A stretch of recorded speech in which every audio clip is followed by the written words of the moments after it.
not be a dangerous adversary. Earlier, I'd learned that the big dog's sweet spot was north of 80 miles an hour, and that it was fully rideable at 100. I twisted the throttle, and the bike gobbled asphalt, leaving the caddy behind.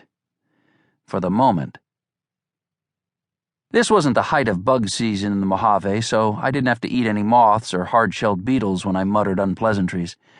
At that speed, however, because I sat tall and tense with my head above the low windshield, the warm night air chapped my lips and stung my cheeks as I bulleted into it.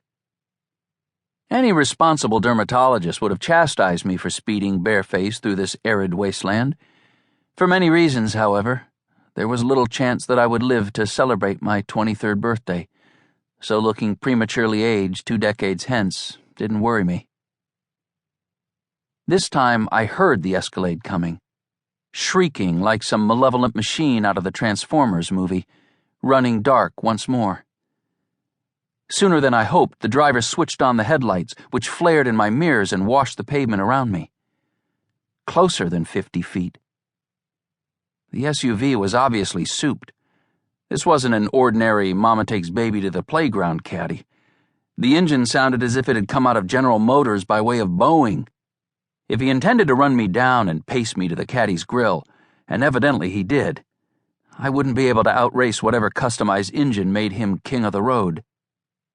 Having tricked up his vehicle with alternate, multi-tonal horns programmed with pieces of familiar tunes, he now taunted me with the high-volume song title notes of Sonny and Cher's "The Beat Goes On." The big dog boasted a 6-speed transmission. The extra gear and the right-side drive pulley allowed better balance and greater control than with the average touring bike.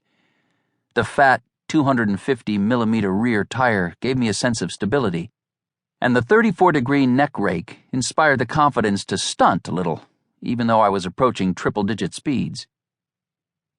Now he serenaded me with the first 7 notes of the Kingsmen's "Louie Louie," and then again.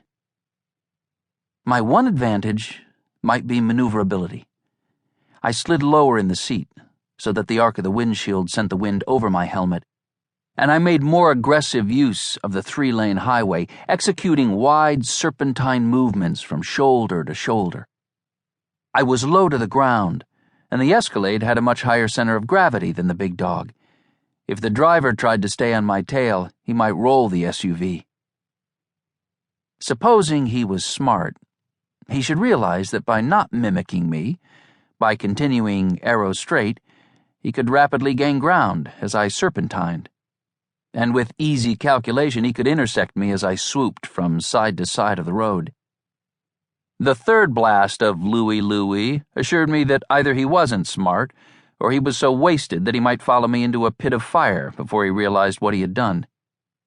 Yet another programmed horn blared several notes, but I didn't recognize the tune, though into my mind came the image of that all-but-forgotten rocker, Boy George.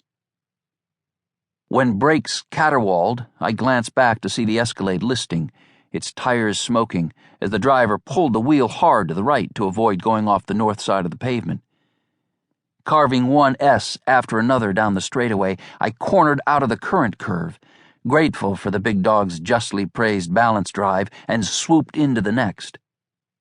With another squeal, the caddy's tires laid a skin of hot rubber on the blacktop as the driver pulled hard to the left. The vehicle nearly skidded off the south shoulder of the roadway, listing again, but, as previously, righting itself well before it tipped over. Resorting to his basic horn, the driver made no attempt at a tune this time, but let out blast after blast, as if he thought he could sweep me off the bike with sound waves. Recounting this, I might convey the impression that I remained calm and collected throughout this pursuit, but in fact, I feared that at any moment, I would regret not having worn an adult diaper. In spite of whatever drugs or beverages had pushed the SUV driver's crazy button and filled him with murderous rage, he retained just enough reason to realize that if he continued to follow my lead, he would roll the SUV. Arrowing down the center of the 3 lanes, he regained the ground that he'd lost, intending to intersect my bike between connecting curves of my flatland slalom.